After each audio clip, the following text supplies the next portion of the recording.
As millions of public sector workers he claims are overpaid struggle to meet household bills, Philip Hammond enjoys a rent-free life in homes paid for with taxpayer cash. And apart from the two grace and favour properties the Chancellor has use of, he is also pocketing £10,000 a month renting out his city townhouse. Tycoon Mr. Hammond was last night accused of being out of touch with the public sector staff, including cleaners, nurses, teachers and 999 crews, he laughingly claims are paid too much, despite his cap of 1% on wage rises. And the hypocritical Tory sparked even more fury by declaring there isn't a free lunch, despite the two homes he does not pay for. Labour leader Jeremy Corbyn said, he is living on a different planet. Public sector workers have had frozen wages for the past 7 years. Unison branded Mr. Hammond's claim that nurses and hospital cleaners are overpaid offensive. The union's Assistant General Secretary Christina McCania said, the Chancellor's remarks show he is completely out of touch. After 7 years of a punishing pay cap, all public sector employees need a pay rise. The care worker hurrying from house to house doesn't feel overpaid, nor does the hospital cleaner working round the clock, or the teaching assistant going the extra mile for the children. They are all low paid, all vital, and all in need of a pay rise now, the Royal College of Nursing added. Nurses across the UK are being forced to take second jobs, rely on family handouts or even turn to food banks. It would be insulting of the government to claim these people earn too much. But Mr. Hammond yesterday shamelessly tried the old Tory trick of pitching ordinary people against each other by declaring public sector staff are better paid than private workers. Interviewed on the BBC Andrew Marr show, he failed to deny saying at a cabinet meeting cleaners and others were overpaid. This is a relative question, he said.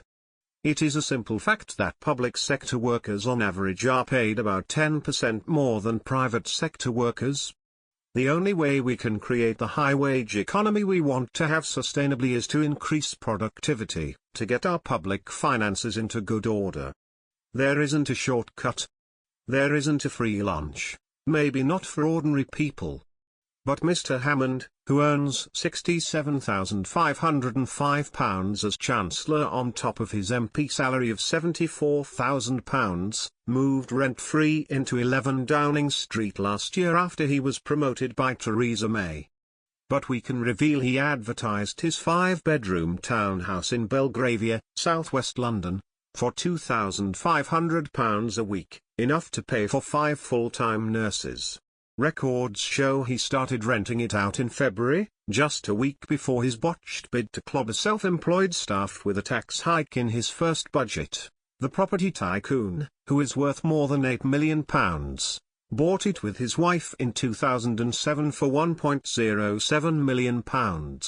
Others their sell for up to £6.7 million. Up until 2011, when the rules were changed, Mr. Hammond was claiming up to £24,000 a year from the taxpayer to fund mortgage interest payments.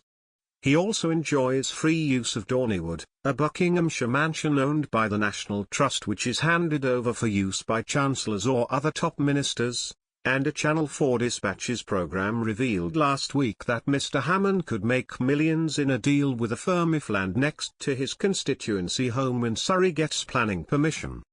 The Chancellor bought the Greenbelt 3-acre plot for £100,000 in 2008 from a house builder with an option to sell it back for a potential £6 million and split the profits equally. Mr. Hammond refused to comment on the home he is renting out, but he denied in the TV interview yesterday claims he made sexist remarks about women train drivers. Mr. Corbyn called on the Chancellor and other Tories to reconnect with ordinary people rather than just focusing on their rich chums. He said, there should be a bit more time spent talking to those who do the difficult jobs in our public services. That's who you are there to represent. It is stomach-churning that a wealthy Chancellor cuts with evident relish the living standards of grafters. His are the cold, failed economics of a conservative ideologue imposing austerity on the many while he and a lucky few live high on the hog.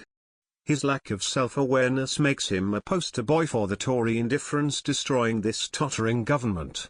The only upside is that Hammond the Hammer destroys himself as he pulverizes nurses, teachers, coppers, firefighters, council workers, job centre staff, squaddies and everybody else. Backstabbing by cabinet colleagues emphasises the Chancellor's increasing isolation.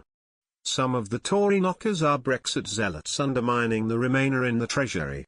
Others are rivals for weak and wobbly's Theresa May's slipping crown. A number will be both, driven by the poisonous passion for Tory fratricide which treats him as the enemy and Labour a mere opposition.